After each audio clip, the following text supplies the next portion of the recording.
మన ఛానల్ని ఇంతవరకు సబ్స్క్రైబ్ చేసుకున్నట్టయితే మరిన్ని వీడియోస్ కోసం సబ్స్క్రైబ్ చేసుకోండి. ఇంకా లైక్ చేయడం మర్చిపోకండి. ఈ వీడియోలో మనం చెప్పుకోబోయేది 3వ తరగతిలోని 8వ పాఠమైన మా ఊరి ఏరు అనే పాఠం గురించి ఇప్పుడు చెప్పుకుందాం. సరే అండి, పాఠంలోకి వెళ్ళిపోదాం. పిల్లలు అందరూ మా ఊరి ఏరు అనే పాఠం యొక్క మొదటి పేజీ తెరవండి. తెరిచారా? ఓకే. ఈ చిత్రం అందరూ చిత్రం చూడండి, ఆలోచించి మాట్లాడండి ఉంది కదా. అందరూ చిత్రం చూడండి. చూసారా? అయితే ఈ చిత్రం చెప్పుకోబోయే కన్నా ముందుగా ఈ పాఠం యొక్క ప్రక్రియ ఇతివృత్తమేమో తెలుసుకుందాం. ఈ పాఠం యొక్క ప్రక్రియ గేయం, ఇతివృత్తం, ప్రకృతి, వర్ణన. పిల్లలు ఇప్పుడు మీ అందరూ ఈ చిత్రం చూశారు కదా. సరే, ఇప్పుడు చిత్రం చూశారు కదా. ఈ చిత్రం కిందుగా 3 ప్రశ్నలు ఉన్నాయి. అందులో మొదటి ప్రశ్న, చిత్రంలోని సన్నివేశాల గురించి మాట్లాడండి. పిల్లలు ఈ చిత్రం మీకు కనిపిస్తుంది కదా. ఈ చిత్రం చూస్తుంటే ఏమనిపిస్తుందంటే ఈ సన్నివేశం ప్రకృతిని వర్ణించినట్లుగా అనిపిస్తుంది. ప్రకృతి ఇంత అందంగా ఉంది అని. అది ఎలాగంటే అక్కడ చూడండి, కొండల మధ్య ఉన్న సూర్యుడు అస్తమిస్తూ ఉన్నట్టు, ఇంకా ఆడవాళ్ళు పొలంలో పనిచేస్తున్నట్టు, ఇంకా 2 రైతులు ఏవో గడ్డి మోపులు పట్టుకొని ఉన్నట్టుగా, ఇంకా కొబ్బరి చెట్లు, అక్కడ మేస్తున్న ఆవులు, ఇంకా ఆ కొండల మధ్యన ఒక దారి, ఆ దారిలో వెళ్తున్న బస్సు, ఇంకా ఆ కొండల మధ్యలో నీరు ప్రవహిస్తూ ఉంది కదా. ఇదంతా చూస్తే ఏమనిపిస్తుందంటే ప్రకృతి ఇంత అందంగా ఉందా, ఇంత బాగా ఆస్వాదించచ్చా అన్నట్టుగా ఉంది. ఇంకా ఈ చిత్రాన్ని చూస్తే మనకి ఏమనిపిస్తుందంటే అక్కడ కుక్కలు ఉన్నాయి కదా, అవి ఏం చేస్తున్నాయి, వీటినన్నింటినీ గమనిస్తూ ఉన్నాయి. ఇంకా మనకి ఏమనిపిస్తుందంటే ఈ ప్రకృతిని అంతా చూస్తుంటే, అంటే మా ఊరి ఏరు కదా, పాఠం పేరు ఏరు అంటే నది. అంటే నదులు నిండినప్పుడు ఇంత ఆనందంగా ఉంటారా, ప్రజల మొహాల్లో ఇంత సంతోషం ఉంటుందా అంటే ఎందుకు సంతోషం వస్తుంది? అప్పుడు నదులు నిండినప్పుడు ఏమవుతుంది, పంటలన్నీ పచ్చగా ఉంటాయి, పంటలు బాగా పండుతాయి. అప్పుడు అందరి మొహాలు కలకల అని ఉంటాయి. కాబట్టి ఇదంతా చూస్తుంటే ఈ సన్నివేశం అంతా మనకి ఏమనిపిస్తుంది, నదులు నిండినప్పుడు అందరి మొహాల్లో కలకల అని, ఇంకా ప్రకృతి చాలా అందంగా ఆస్వాదించమన్నట్టుగా ఉంటుంది అని ఈ సన్నివేశం మనకు అనిపిస్తుంది. సరేనా? సరే, ఇప్పుడు రెండవ ప్రశ్న, చిత్రంలో ఎవరెవరు ఏం చేస్తున్నారో చెప్పండి. పిల్లలు ఇక్కడ చిత్రం ఉంది కదా, ఈ చిత్రంలో ఎవరెవరు ఏం చేస్తున్నారో చెప్పండి. కొంతమంది ఆడవాళ్ళు పైరు నాటుతున్నారు. అంటే మామూలుగా మనం మొక్కలు అంటాం కదా, కానీ వరి మొలకలు ఉంటాయి కదా, వాటిని ఏమంటామంటే పైరు అంటాం. అంటే మనం తింటాం కదా బియ్యం, ఆ బియ్యం దేంతో వస్తుందంటే వరితోనే వస్తుంది. కాబట్టి వరి మొక్కల్ని ఏమంటామంటే పైరు అని అంటాం. వీళ్ళు నాటుతూ ఉన్నారు. ఇంకా అక్కడ 2 రైతులు ఉన్నారు. వారేం చేస్తున్నారు, ఏదో గడ్డి మోపలు చేతిలో పట్టుకొని ఉన్నట్లుగా అనిపిస్తుంది. ఇంకా ఆవులు మేత మేస్తూ ఉన్నాయి. ఇంకా కుక్కలు ఏం చేస్తున్నాయి, అటువైపుగా చూస్తూ ఉన్నాయి. ఇంకా అక్కడ నీరు కనిపిస్తుందా, ఆ నీరు కొండల మధ్య నుంచి ప్రవహిస్తూ ఉంది. ఇంకా అక్కడ దారి, బస్సు వెళ్తున్నట్టుగా ఉంది. సూర్యుడు అస్తమిస్తూ ఉన్నట్టుగా ఉంది. ఓకే, సరే, వీళ్ళంతా ఇప్పుడు వాళ్ళ పనులు చేసుకుంటూ ఉన్నారు. సరే, మూడవ ప్రశ్న, మీరుండే ప్రాంతంలో నదులు కానీ చెరువులు కానీ ఉన్నాయా, వాటి గురించి చెప్పండి. పిల్లలు మీరున్న ఊర్లో నదులు కానీ చెరువులు కానీ ఉన్నాయా, వాటి గురించి చెప్పండి. చెరువులు ఉన్నాయా? అయితే చెప్పండి, చెరువుల గురించి చెప్పండి. చెరువులు నిండితే అందరూ ఈతకు వెళ్తారు. ఇంకా చెరువులు నిండటం వల్ల చెరువు కింద పంట పొలాలు పచ్చగా పండిస్తారు. ఇంకా ఆ చెరువులు నిండటం వల్ల చాలా ఆనందంగా ఇంకా చూడాలని అనిపిస్తుంది. ఆ చెరువుల నుండి వచ్చే నీటి శబ్దం చాలా చెవులకు వినసొంపుగా ఉంటుంది. ఇంకా చెరువులు నిండడం వల్ల అందరూ ఆనందంగా వాళ్ళ పంటలను వాళ్ళు పండిస్తూ ఉంటారు. అంటే వాళ్ళ భూములను వ్యవసాయంగా మార్చుకొని పంటలను పండిస్తూ సంతోషంగా జీవిస్తారు. సరే పిల్లలు, మీ ఊర్లో చెరువులు ఉన్నాయి కాబట్టి వాటి గురించి మీరు చెప్పారు. అదేవిధంగా కొన్ని ఊర్లలో నదులు, ఇంకా మంచినీటి సరస్సులు అలా ఉంటాయి. కాబట్టి వారు అలాంటి వాటి గురించి చెప్తారు. సరేనా? సరే, ఓకే పిల్లలు. ఇప్పుడు పిల్లలు పై చిత్రం నుండి మీరు రాయగలిగినన్ని పదాలు రాయండి అని ఇచ్చారు. ఇప్పుడు ఈ చిత్రం చూసారు కదా, ఈ చిత్రం నుంచి మీరు ఏం పదాలు రాస్తారో రాయండి. ఏం పదాలు? సూర్యుడు, కొండలు, బస్సు, ఇంకా పైరు, నీరు, ఇంకా ఆవులు. సరే పిల్లలు, ఇవన్నీ మీరు రాయండి, సరేనా? సరే పిల్లలు, ఇప్పుడు మనం ఈ పాఠం యొక్క చిత్రం గురించి మాట్లాడుకున్నాం. ఇప్పుడు ఈ పాఠం యొక్క గేయాన్ని పాడుకుందాం, సరేనా? సరే. చూడ చక్కనీరు మా ఊరేరో, ఏడాదికొకసారి ముచ్చటగా పారో. చూడ చక్కనీరు మా ఊరేరో, ఏడాదికొకసారి ముచ్చటగా పారో. ఏటి మధ్యను గలవు నల్లని గుండ్లో, ఏటికిరువైపులా మొగలి పొదరిన్లో. ఏటి మధ్యను గలవు నల్లని గుండ్లో, ఏటికిరువైపులా మొగలి పొదరిన్లో. చూడ చక్కనీరు మా ఊరేరో, ఏడాదికొకసారి ముచ్చటగా పారో. పొదరిన్లు దాగి మొగలి మొక్కల్లో, మధుర సుగంధము దిక్కులను జల్లు. పొదరిన్లు దాగి మొగలి మొక్కల్లో, మధుర సుగంధము దిక్కులను జల్లు. వాన బాగుగా కురిసి చెరువుల్లో నిండు, వరద వచ్చిన వేళ చూడాలి మీరు. వాన బాగుగా కురిసి చెరువుల్లో నిండు, వరద వచ్చిన వేళ చూడాలి మీరు.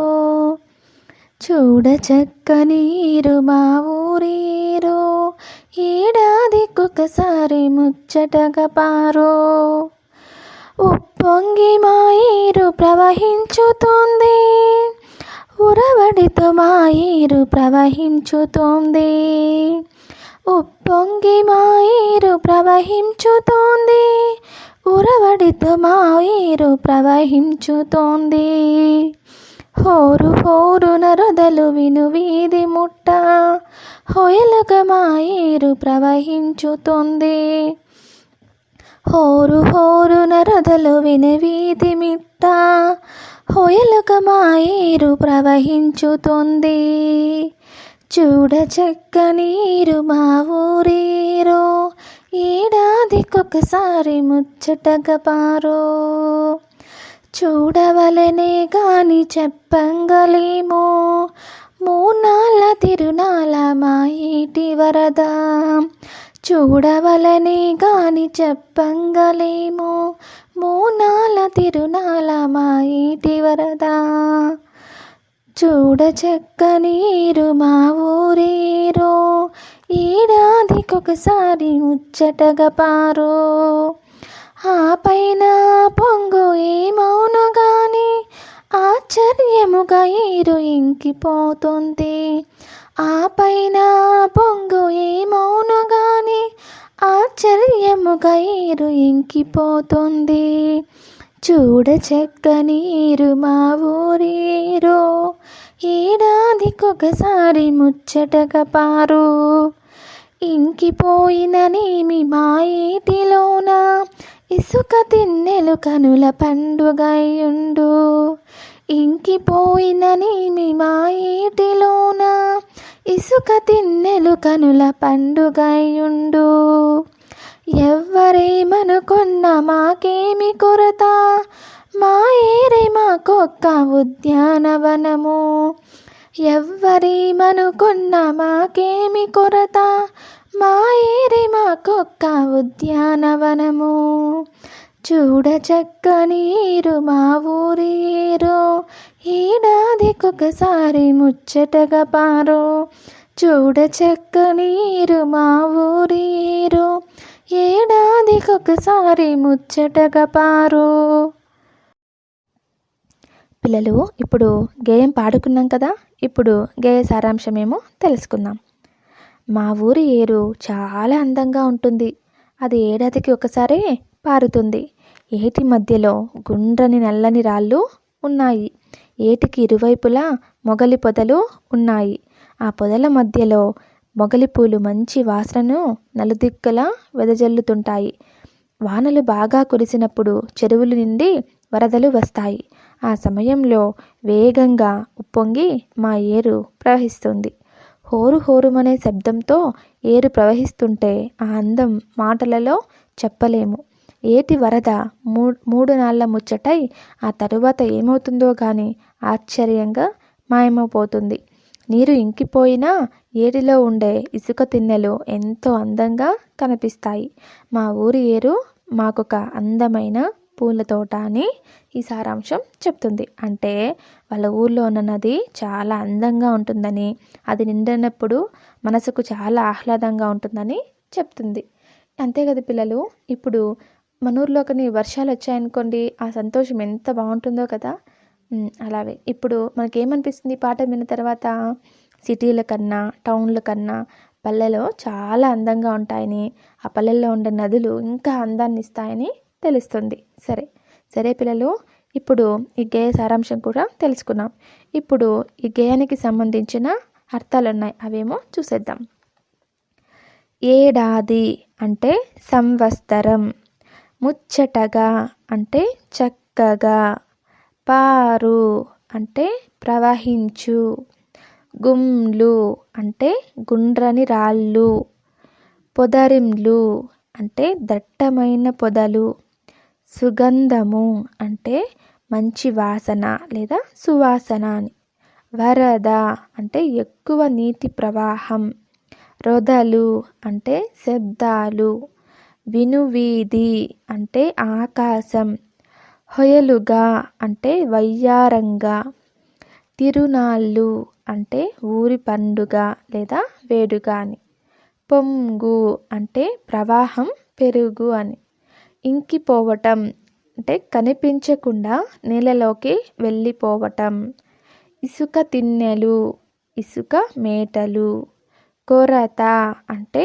తక్కువ, ఉద్యానవనం పూల తోట, ప్రారంభించు అంటే మొదలుపెట్టు, ఏరు అంటే నది. పిల్లలు, ఇప్పుడు ఈ పాఠానికి సంబంధించిన అర్థాలు కూడా తెలుసుకున్నాం. ఇప్పుడు ఈ పాఠాన్ని ఎవరు రాశారో, ఇంత చక్కగా వర్ణించిన కవి గారెవరో తెలుసుకుందాం. ఇప్పుడు కవి పరిచయంలోకి వెళ్ళిపోదాం. ఈ పాఠాన్ని మనకు అందించినది ఎవరంటే మధురాంతకం రాజారాం గారు. ఈయన సుప్రసిద్ధ కథకులు. రాయలసీమ జీవితాన్ని ప్రతిబింబిస్తూ 400కు పైగా కథలు రాశారు. మానవ సంబంధాల్లోని సున్నిత పార్శ్వాలను చిత్రించారు. ఉత్తమ ఉపాధ్యాయులు. కేంద్ర సాహిత్య అకాడమీ పురస్కారాన్ని అందుకున్నారు. పిల్లలు, ఇప్పుడు ఈ పాఠాన్ని రాసిన వారు ఎవరో మనకు తెలుసు కదా. ఎవరు?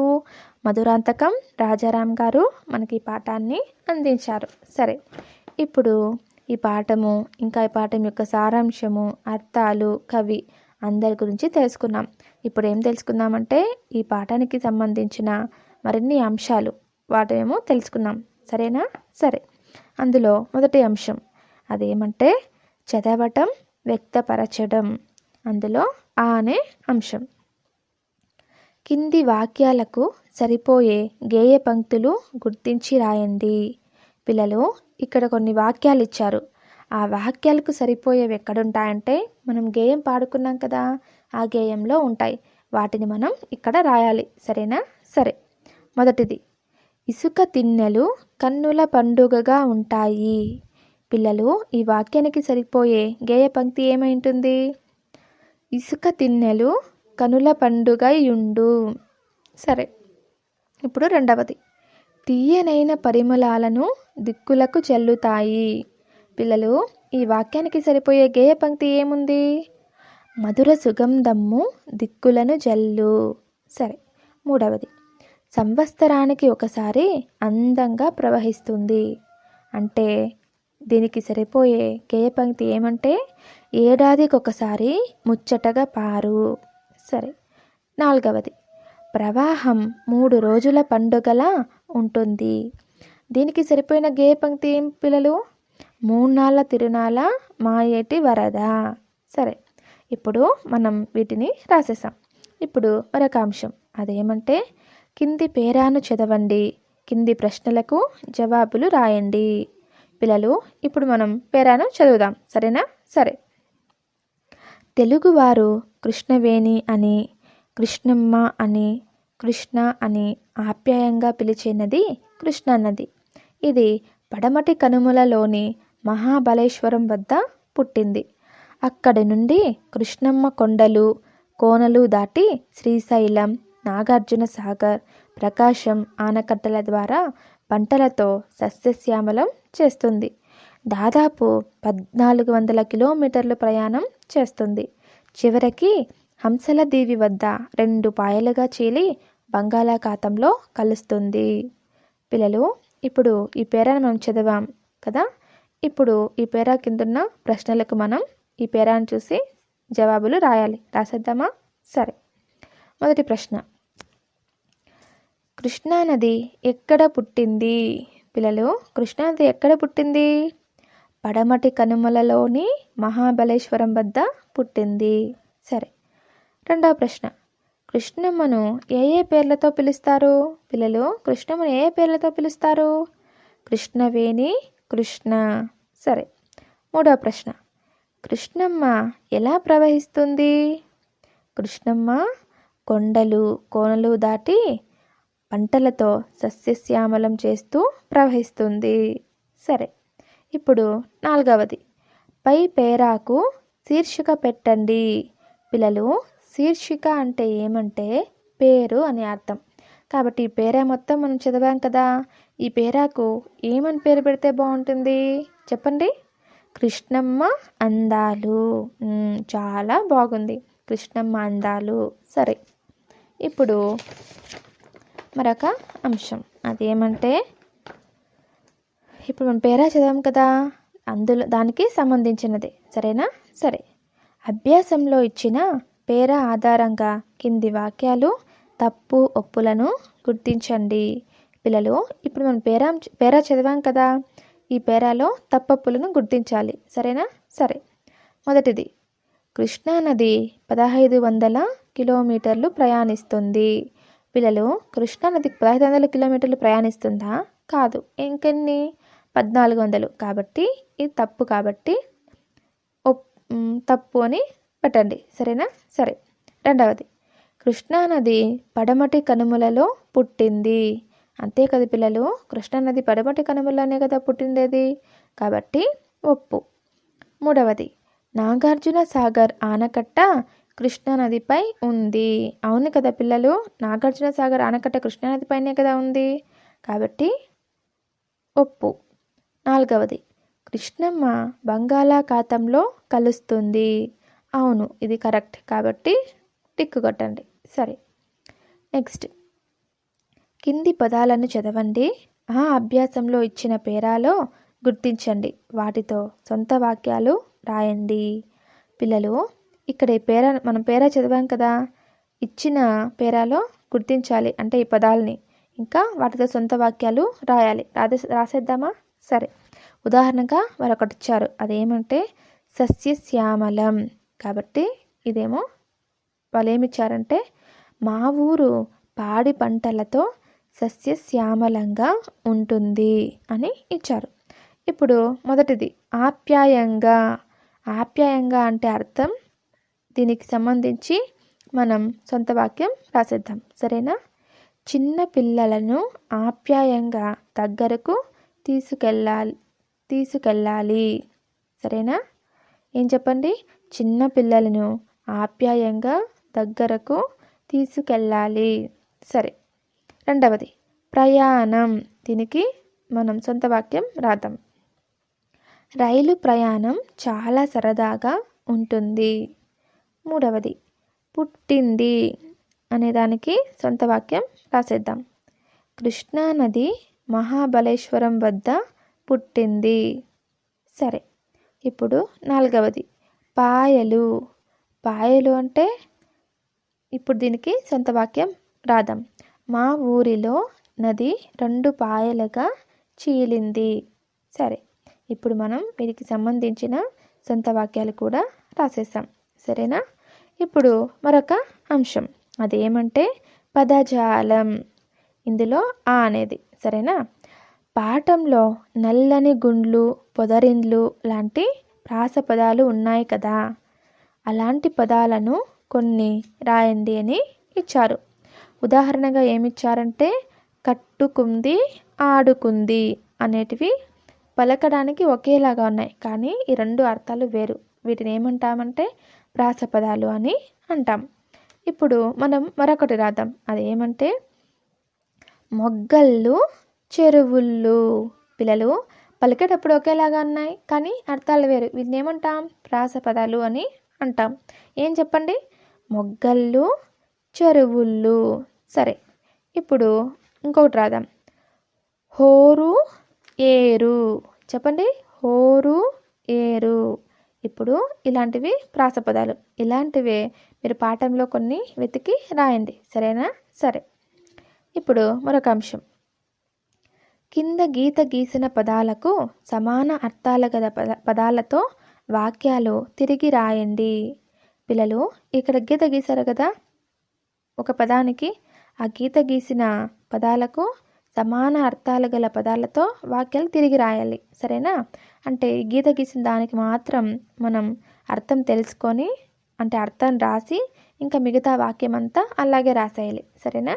సరే, ఉదాహరణగా వారు ఏమిచ్చారంటే బాటకు ఇరువైపులా పూల మొక్కలు ఉన్నాయి అని ఇచ్చారు.